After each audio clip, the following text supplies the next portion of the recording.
I need a new wig mannequin so bad, but excuse the way this mannequin head looks. I'm currently tweezing the hairline of a frontal wig. My client installed this wig about a year ago, and so I'm just getting it ready for our second install. And I decided I wanted to go around and tweeze the hairline just because I wanted to make the install a little flat.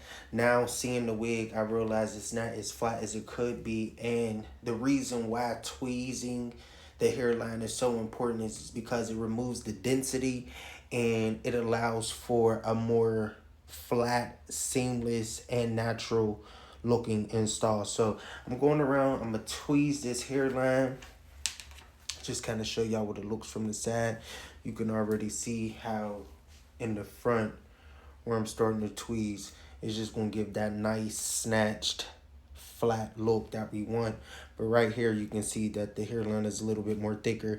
If you're wondering why I didn't tweeze that much the first time, is because I knew my client would probably use this wig again, so I made it a natural enough that she was able to wear it the first time. And now I'm just going to go in and tweeze a little bit more so she didn't lose all that hair the first time.